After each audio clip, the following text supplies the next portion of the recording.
Ding, ding, ding, ding, ding, ding, ding, ding. Everybody! Here we go. Ladies and gentlemen, it's time now for New Sports. Victor Allen's own unique look at sports. Neil Urban, hot. Brought to you by the bald-headed black man. Here he is, the man that the ladies have nicknamed Sexual Chocolate. See how much better. I don't get no nicknames like Sexual Chocolate. I get Bubbles and shit like that. But here he is, ladies and gentlemen. Victor Allen, New Sports, everybody, yeah. I thought they called you Papa Bear. They call me Bubbles. You know what? I always get them jacked up nicknames. And they want to send me earthworms. I'm going to send y'all the boar worms. Let's go. Anyway. Where? It's I'm sorry. sports. I'm sorry, I can't take it. All right, you guys, welcome to New Sports. All right, you guys, let me just say it this way, because you guys are not going to hear anything that you already, haven't heard. The bottom line is happening right now. The trending sports is here, and Mario hit the first one. Post Olympic sports, Chad Johnson. Now, I could even relate, Vic, at first, because Chad Johnson had me thinking, Chad, I'm so used to Ocho Cinco. Right. But he just, because look how fast they comply. Right. He just switched back to the name on the 23rd of July. Automatically. And they're already going along with it, right? They wouldn't say Muhammad Ali forever. They took him forever to go to Kareem Abdul-Jabbar. That's right. But he gets to go to Ocho Cinco in 48 hours. That's right. Okay. All right. Now, what we're going to do is this, because Mario already touched upon it. We're going to come back to it, because I think there's a bigger message here. Yes, the day after the Olympics, for the U.S. market media, Chad Johnson is big pimping right now because he's in the subject, in the territory. But I have to go over to something else, because it's the post-Olympic depression. And when we say that, we're going to talk about one thing only. What was the most... See, this is why I say he's a hater. He's a hater. The man's a hater. I can tell you know why he's a hater? While I'm watching the Olympics, he was out in the driveway and the speaker was going, you know when what? you coming up here into the room? That's how he talk about. I'm going to give him some sound effects on his computer. See, that's what we can't give the ladies none, though. We already agreed on that. We can't give the women those... None. Can't do it. All right, so here we go, you guys. Bottom line is that we're going, and if you guys want to see what we're talking about, this program is always rated with what we think the subject title relates with. Ball and upset, a letdown, whatever. Big pimping for the ladies, AARP, and believe me, soon to come is called haters. So here it is. The intro or the opening ceremonies for the Olympics was one thing. The closing was something else. But before we go there, let's just ask ourselves, and I want to say this, and Mario, we're going to go down and look at a couple of pictures, and I may be getting ahead of you. I just want to say this. All right. Legacy Artist was featured at the British Entertainment Extravaganza as it relates to closing. I just want to ask you, how did the Olympics rate as it related to you? What hit you more than anything, pro or con, that stimulated you? What was it? The most inclusive? Yeah. I mean, probably Olympics, because the Olympics, being a political being, it's hard to set aside your politics for things like this. Even though, to me, this is one of the beautiful aspects of sports. Yeah. They talked about this in the documentary I mentioned, Happy, right, about the whole idea of people competing against themselves so much, Vic. So there was so much motivational things I saw, and the inclusion was part of it, and also what appeared to be the brotherhood. Right. I noticed for the long distance runners, right, how they congratulated the other cats coming. The brethren, the whole thing. Everybody was more about, let's celebrate. We're not enemies. Right. That's a friendship that was in there, and right, even though you had extremely competitive moments, right, it was so much better than the world that I grew up with. Right. It was so much better, Vic, than the world that I grew up. And so watching Oscar Pistorius run and compete, and I'm going to watch the Paralympics now because of this. Right. Watching him run and compete. And he's from South Africa, and I think about all the issues I had with South Africa, all the protests, right, apartheid, all these things. And here I'm rooting for a South African, and he's damn near making me tear up. Okay. So, no, Vic. And then watching the woman, right, who was in her full Muslim garb, run down the track. run. And that 400 she meters. She I was. forgot what country she was from. It's Arab country. She we was, know. she wasn't- Emirates. Was that it? I don't think she was from Arab Emirates. I'm not sure, but I know. We'll what you're find. doing. I'm sorry. I Yeah. wish I knew, but just watching, Right.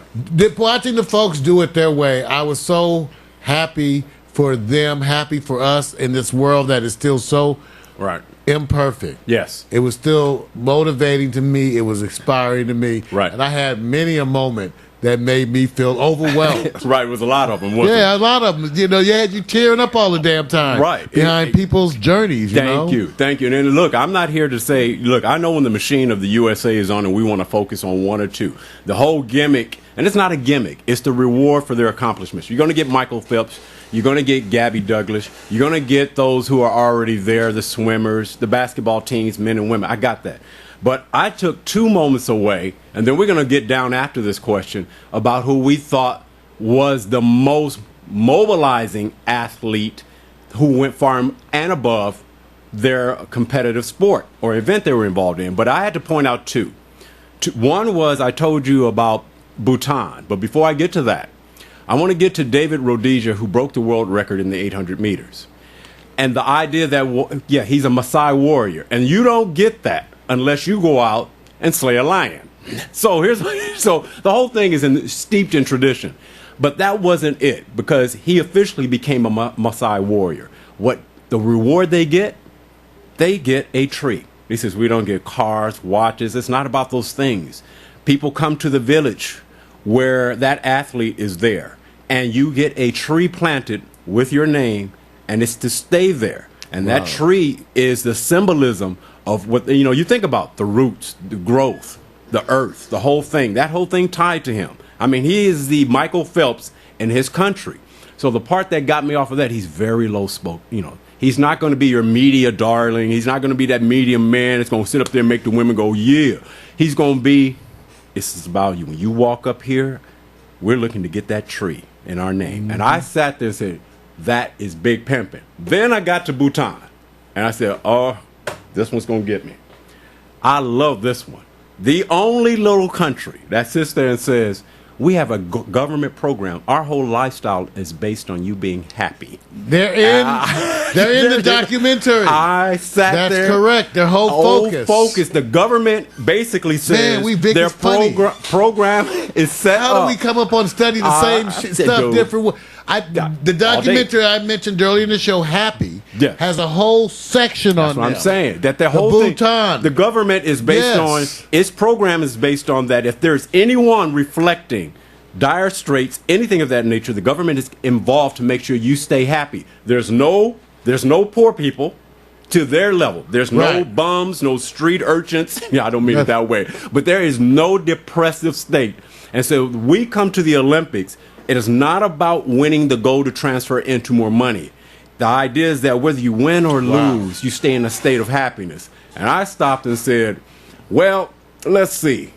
Let me rank what I personally think is one of the most, what we call the Atlantean thing we all believe in. A place where everybody's supposed to be happy. So that's my number one, bar none, because the government's involved. And when is the government ever involved in making you happy? You guys got to look at that. Go take Vic, totally. And if, like I said, you go search.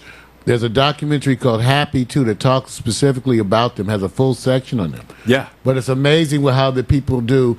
And I think they were saying that one of these places had more people that were over 100 years old than any other place in the world. That's right. More folks over 100 than any other place in the world. That's right.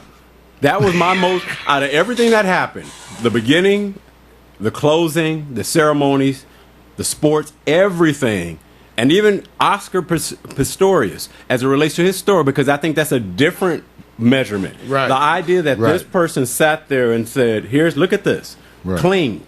Nobody's begging. That to me just rained down. Like, that's my number one. Right. And it didn't measure on the meter scale for most folks. Right. So now it gets into what we think is the athlete that represented not only their country but far beyond and hit you, if they're not Americans, unlike any other athlete, and not the predictable ones. Everybody goes Michael Phelps, 19 medals. multiple Olympics. You're going to go there. You're going to go USA basketball. Right. So we're going to go down this list, and I have a list of 5 athletes, and we're going to see which one of these athletes moved you the most beyond just representing their gold medal for their country. So we're going to start with number 1 here, Mark. If you go down, Mo Farah. This is a great example because that's Britain's. We have a double gold medalist in track and field, and we rarely get men to deliver 1-2 like that. And his training partner, of course, is our boy from locally up here in Oregon. That's what got me, Vic. They're international folks, and they're training with people in other. And I think he said he was doing some of his workouts here in Oregon. Yes, they train together. This is wonderful. You see the fact that they would come together. Right. More about that than this whole concept of having to win all the time. That's right. That was big because the British were so captivated in that when the races, the 5,000 and 10,000, when he came in first, and the 5,000 was even harder. And what I love about the sports now is like NASCAR. There's bumping, there's tripping. Now I know that's not sportsmanlike. I'm just saying they are now strategic where they say we come in and bump you. No, that was the one from the last time they showed that guy like he tackled somebody. I saw that. I said, "Damn, they like took somebody out." Right. So that's got to be that's number 1. Number 2, Mark, let's roll that picture up. Now, the next one is what I call the darling of the London Games, because you always have that female that everybody gets wrapped around. And when you're first on the stage, most women will probably, to me, look at the gymnastics as a thing because it's dance, it's performing, all blend in. It's the athleticism, all tied together. Now, we already know she's going to be promoted highly in America. We know that, right? So she's the darling of the London Games. She is, and it's funny. She is like everybody's daughter. Yeah. I think what was the thing about some of these athletes, the young ones too, is that we all started to feel these kind of paternal or maternal instincts relative to them, so that we took on this whole different thing when it related to Gabby for some reason. She reminded us of our children, our daughters, our nieces. Yep. And so we were all like being protective. That's right. Don't mess with her hair. That's right. God bless you. And these are little women. That's right. They're girls to a lot of people, but they're little women performing on a stage. A huge stage. Billions or maybe millions of people. So I'm giving her props because she stands tall. And when she speaks, she's been prepared. She's grounded. She's grounded. You can tell. Well. That's what's so wonderful about them. Man. God bless, because the world, love it. Looking at people like this is what gives you hope for the future. You sit back and say, well, at least they're going to do better than what we did. Thank you. Now, our number 3 on the list, this is the one where we go down, because this is a no-brainer as it relates to the U.S. Greatest swimmer of all time. Maybe the greatest athlete. Right. And they have already discussed the athleticism, because they say, well, wait a minute now. The decathletes, and I'll say this all day, decathletes have to do a number of events. That's the measurement. That's the modern day man. I'm sorry, because when they coordinate for a number of different events, that can transfer over into other sports, basketball, football. 10 events that are hard. Yes. And different. Yes. So I understand how you look at it. So I'm not saying I say he's the greatest swimmer of all time. I'll let you guys debate whether he's the greatest athlete. Now let's go over to the next man, which I think, as it relates to a man's world, and thank you for the update on the news. We'll follow up on that PMC with the news there, but I want to keep this in the positive right now. The Olympics and world's fastest man ever. Let's go and take a look at this picture, because I hate to say this. If you asked a man, which one would he rather be? There's only 2 categories I know that most men like to struggle with. The strongest man in the world, or the fastest man in the world. Yes, we left off 1 or 2 categories. I don't want to use those categories. You missed a couple of really big categories. No, I don't. One really big one. No. Okay. I'm saying, because the U.S. is not participating the same way in, say, weightlifting, that's just not our big thing that we're in, that we're successful at. It tends to be our place where we reside in speed. The Olympics and world's fastest man ever. For 10 seconds, this man, and I'm saying this for a reason, there may be other events that people look at. The British looked at Mo Farah, and when he was running, the flashes were on. But the world watched Usain Bolt. And when those flashes, and even John McEnroe said, I've never seen anything like that before. He says, when you get ready to run, he says, I've been to the tennis venues, I've been here, I've been there. When you get ready to run, you haven't seen how much the flashes are going on. So the flash point to me. So to me, I think he is the most motivating 10 seconds that you sit there and go, your heart starts racing. And you start sitting there going for 10 seconds, I'm about to watch something that I wish could last longer. And you then go to the 200 meters and say, okay, that was long. Can we get you in another event? You want to see him more and more often. And the shame of it is you have to wait 4 years to see him do his best. So to me, what would you rather be, Mario? The biggest, the strongest, or the fastest? Well, damn, you don't want to be the biggest. Sometimes, see, you got to watch what you wish for. I watched The Twilight Zone. See, it'd be all big and fat. See, I wouldn't get big and tall. See, the fastest, it might be your performance and other things. So you got to watch what you might be ching. Oh, man. So, I'm serious. So I'm just saying, you got to be careful what you wish for. Yeah, I know. The best. I want to be the best. Okay, what does that best mean? Whatever that means. If I got to be faster, bigger, or bolder. Okay. I want to be the best. One thing I will say about him, when they talk about whether or not he's too arrogant, to me, he's not. I think, to me, you have to know you're the right, when you have a certain level, right, you have to believe you're the right person for the job. That's part of it. Right. You have to believe you're the best. And I like what Dr. J said. Yeah. He said in the final seconds of a close game, some people want the ball, right, and some people don't. Right. and let me say this. Michael Phelps, you can't beat having multiple medals. Mm-hmm. If Usain Bolt comes back in Rio in 2016 and does a double again, he will be hands down. No one will equal what he's done. And when you're the fastest person over time, and athletes get faster and faster over time, and you could eclipse that going through 3 Olympics, bar none, it is something at the level where you go, Michael Phelps, I understand what you did this year, but this man is winning clearly. This year for you, you won. You did. He dominated. He dominated. This man works in an event where it's like inside of 100 meters, there's nobody close. No. So when he wins big. So I'm going to reserve that for somebody else. So I'm going to say you take it as you want it. Now, if Oscar Pistorius isn't motivation, what is? He didn't win a medal. His relay team dropped the baton in the 1,600 meters relay, or 4x400 meter relay. Mm-hmm. There's a different type of motivation here. It sure is. And you have to go, and I could have pulled a picture up of him years ago with a little girl that looks 4 years old that had the same type of support, the legs. She's in a little yellow dress, looks so cute. But you can tell it's several years ago, where it's been pulled out as the #1 recently behind his name Twitter pick. I'm going to bring it current.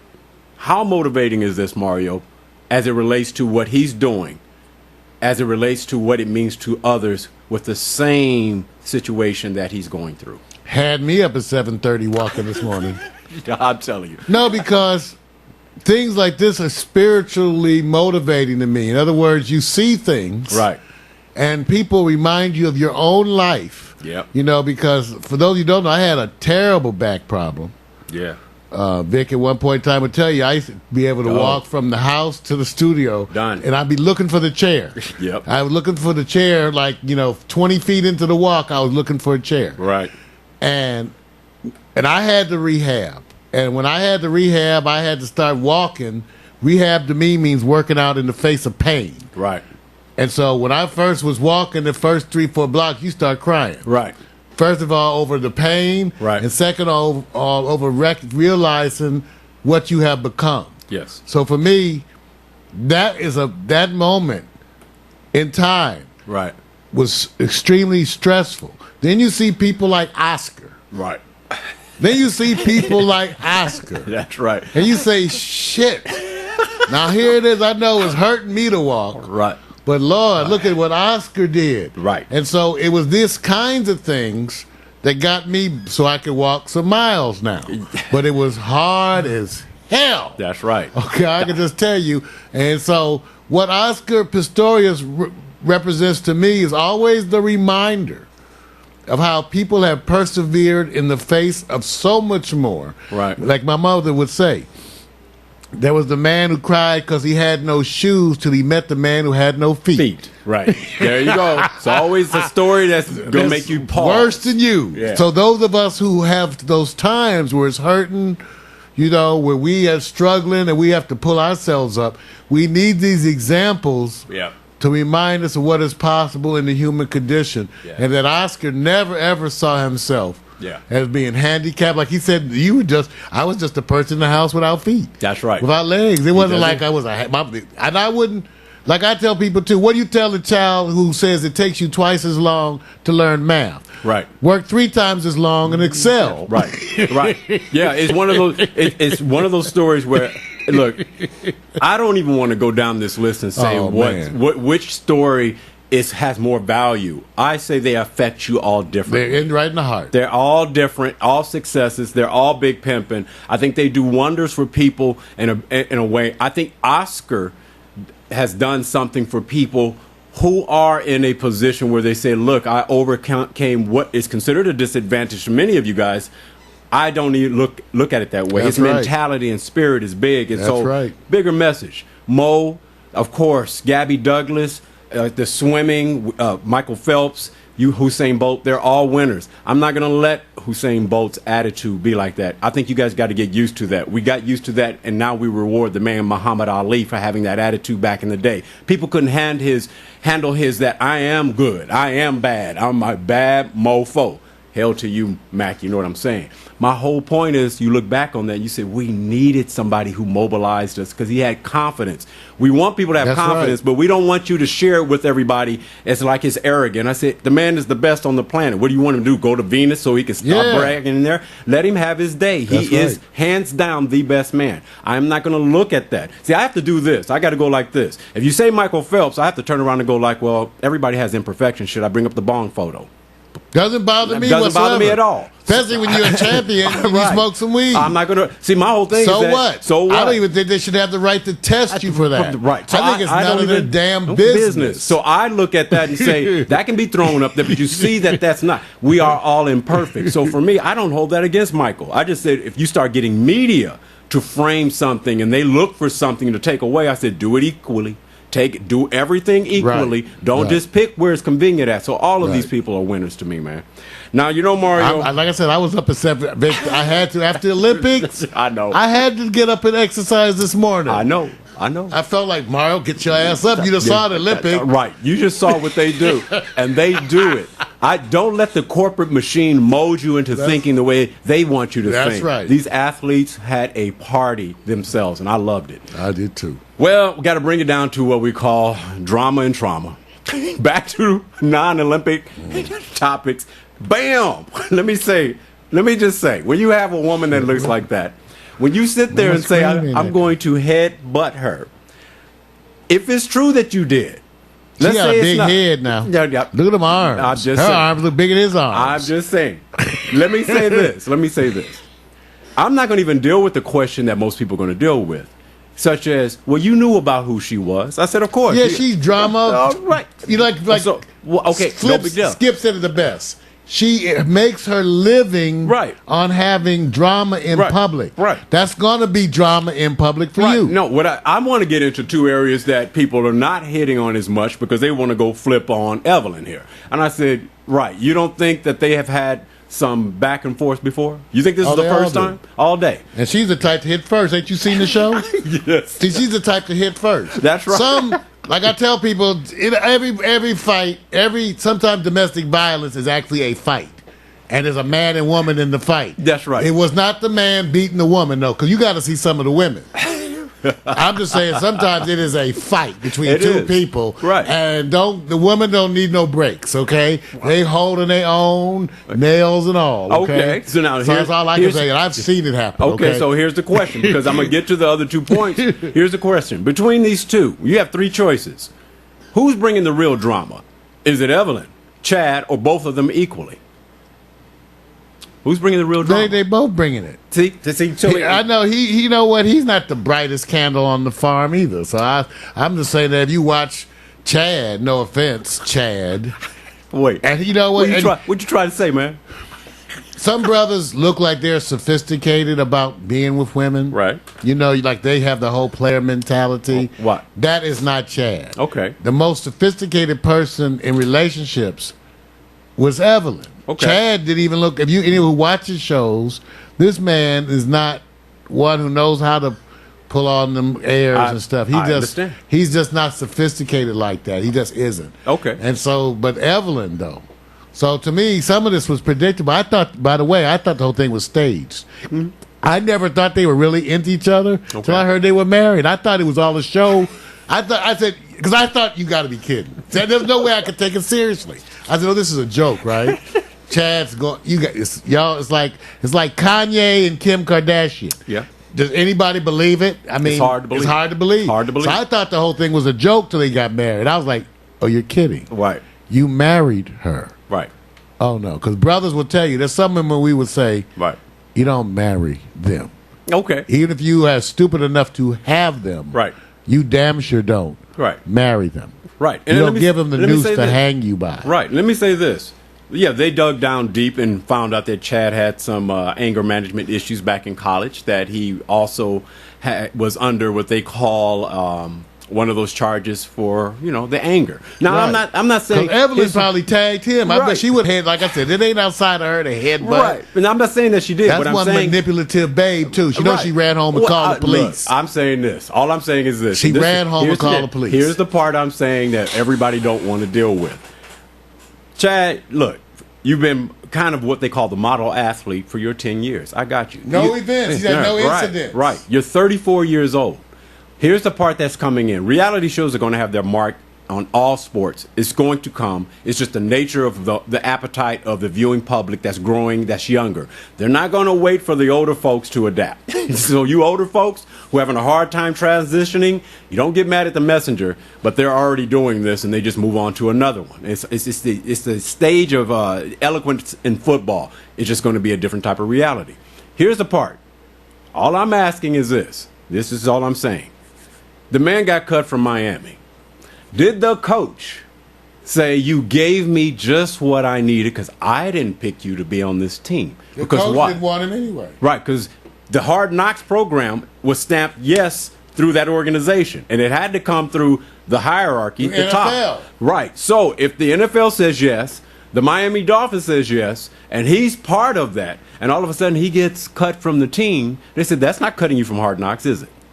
What is it? The Hard Knocks. We'll just get to show the Hard Knocks. That's it. So he may not be on there as it relates to the Miami Dolphins, but here's my question: Is he going to be exposed to better opportunities? Because nobody picked the Miami Dolphins to do anything. They actually said, "Yeah, that may be a blessing." Yeah, see, you know what? That may be. Some things are a blessing. You can get rid of Evelyn and the Miami Dolphins. You may Chad, think about it. This may be a wonderful moment. You go back to your regular name. Right. You get rid of this woman, and you get rid of the Miami Dolphins. That's right. For all you know, right, the Lord may have just blessed you. You don't know that. You may have just been blessed. You have no idea. Right, you have no idea. I'm not. See, you have no idea. The part I'm saying is that you went to a team. You went from here in less than a year. You went from a winning organization called the Patriots to a so-so organization called the Dolphins. You went from your Chad. You went to your Chad Johnson from the Ocho Cinco. Misspelled 85. And discipline from a winning organization to I'm now going to let me out of the box and I'm going to be me now. Here you are. You're better at being you. I don't really have a problem with Chad being who he is. Let me just say this, and this is the part I want everybody to sit there and understand. What is it about a woman like Evelyn that all men are attracted to, and we are faced with it every day growing up? We have no complaints about it. We actually are magnetized by them. So I'm not blaming her when I sit there and say, I see the fellows I'm around, and I see who they go after. And I see who they actually drool over and watch TV programs similar to the type of women she is, and they can't get enough. What kind of man would not be attracted to that? Or are we all in our animal attracted to somebody like Evelyn? I think there's things that are attractive, but overall, certainly not every man. Not every man. Certainly not every man. In other words, I think Evelyn has a sexy quality. but the street quality to me always overshadowed that. In other words, haven't we all been around people who got more or less attractive as they talked? I've been around women that were fine. Right. But the more they talked, right, the less attractive right, they became. Right, but why are we attracted 3 minutes to them? into the because of the sheer sexual beauty and aura. Well, let me give you a comparison. I like that you brought this up, PMC. But some of them become very ugly in a little while. I was going to bring up another name, but let's relate to Halle Berry. If you go by what they've said, what's put out there in the media, for even women similar, beautiful, talented, the whole thing. She ain't all that beautiful. Well, I'll leave that alone for you others like you in the dungeon life to deal with. Right. But I'm just saying, all that glitters is not gold. Right. Evelyn is who she is. She wears it on her sleeve. Right. What's worse, the woman who wears it on her sleeve, or say if the rumors are true that has happened before on behalf of Halle Berry or other women who says, "Oh, don't let that wonderful all-American look get you." That's a tiger under there. Which one could you handle better, the surprise or the one that's wearing it on their sleeve? You're supposed to be able to handle the one that's obvious. I would think. And to me, usually in relationships, people actually are, because there's too much energy required to fool people 24 hours. That's right. 7. So you end up showing yourself. That's right. Because it's too much work to hide it. Right. 24/7. So let me tell you. So they telegraph who they are at some point. All day long. Hell yes. And let me say why I say this. I am not a proponent of any man putting his hands on a woman. And not knowing all the details. I'm not talking about the extreme cases. Okay. No, Mario, I'm not talking about extreme. I'm saying when she's not doing anything to act a physical violence against you or anything like that. Okay, let me ask a question. Is inherently violence against a woman inherently, by all meters, worse than violence a man? Right. So this is the issue I got to get to, because today and all this equality, I know women that will kick a man's ass. No, okay? I'm not saying that. Is inherently hitting a woman Mario, differently than listen to what I'm saying. a small, frail man? No, I'm saying I am not an adopter of it as it comes to using it against a woman who doesn't deserve it for whatever reason. In other words, they want to say no one deserves violence, but that's not true. Some people deserve violence. They deserve an ass whipping. Let me say this. What I'm saying is I am not a adopter of violence. Of domestic against male or women. Or children. I'm not or helpless people. Thank you. Whether it's the elderly or weak men. Yes. But let me say this. Is it not true that when a man comes to you and gets in your face and stands 2 inches from your nose, calling you all kinds of names, he's asking to fight, right? I'm saying. Now, why do women think that they can do all the stuff a man can't do? No man is going to go up to another man and get 2 inches from his nose, calling him all kinds of names, and not expect to get hit. No, Mario, I'm not talking about that. But a woman will do that. I'm not talking about that. I'm talking about what I personally am not a adopter of. So I have to preface that by saying I don't have all the facts when people are doing what they do. All I know is that when you actually sit there and say, is Chad and Evelyn who they are? No surprises. Yeah, everybody are. That's all I'm saying. They are who they are. There's no surprises. So I'm not looking at this story to sit back and weigh, did Chad do the right or wrong thing? What I'm saying is, when the media and the organization itself all of a sudden takes a step to make themselves look like they're doing the right thing, I said, you guys look ignorant. You actually chose this cat to be on your team. You didn't know what his flow is. We all do this. Excuse me, you guys have an adoptive model for rookies coming into the camp that you ask very deep personal questions about their family history and everything they do. You are so inside that sometimes it's insulting if you hear some of the athletes talk about how they were interviewed. So when that happens, don't play like all of a sudden you're going, oh my goodness, look what happened. Chad went there. I said, so you're going to make it look like we were surprised. I said, that's called, something that was going good, but right now PR is not good for us. Anything that deals with him, such as Cowboys, Des Bryant, when they say, is there something to validate hitting your mama? I'm not knowing where we even tried to. But I have personally, like I said, I've had a woman follow me around my house because she talking shit. Because you want to have sex with you. I finally said, when you follow me from room to room talking shit, then you asking for another level of intervention. Why didn't you just have sex with her and make love with her? I'm just saying they can make it so they're gonna follow you around your house. talking shit. Mario, if they're following you around the house, how come you just let them in the room? That's where you gotta. You didn't want to let them in the house? See, you supposed to gotta get them out. You gotta get them out. See, so look, you gotta get them we out. We also know that there is a war. We understand. We all have been there. We all know that. That's we right. all know that there's times where you have to turn around and you don't want to speak of it and say, you got some ride or die women who are go beyond what men have done. We know that. I wrote a song, Physical, right? Yeah. About a little woman threatening me. It's a video on YouTube right now. Right. Physical. About a true experience about a little woman threatening me. Right. I know that. Okay? So it's out there. See, Chad? See what Evelyn? See what you guys This did? my woman This is is what talking you to me. See, so the bottom line is everybody's looking at Chad, and it's one of those things that he looks bad on this. I think they pulled the switch on this one really fast, or, like they said, they know a lot more information about what happened here. Yeah. And like I said, has anybody ever dealt with somebody intimately, personally, who had anger management? I'm not putting a doctrine on any of you who have had it. I've experienced it once or twice. All I can tell you is, you think you bad? I'm just saying they will push you there. You think you bad? They will push. I'm just saying people will push you there. Oh, you think you can get mad? Right. Yeah, Mario. Because you remember, can't get like that. Remember Andre Rison? Right. Homegirl burned his house down. Okay. She burnt his house down. Thank you. My whole point is, we know there are extreme cases where people can go there. And I sit there and say, everybody says, I know crazy, I can get crazy. I said, but you have to have a certain flashpoint hit you hard. It happens when you say the wrong word. You're not ready for it. Hey, like I said, you can pick them for other qualities. I'm done with my nigga Sports, dude. Everybody. I want to get out of here. Like I said, I take you to another place. I take you to another face.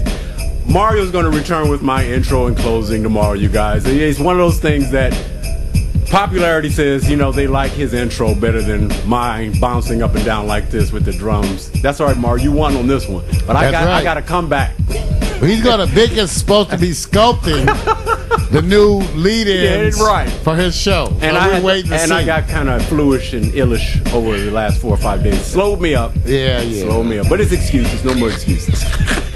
Everybody, that's New Sportz. Victor Allen's. Unique.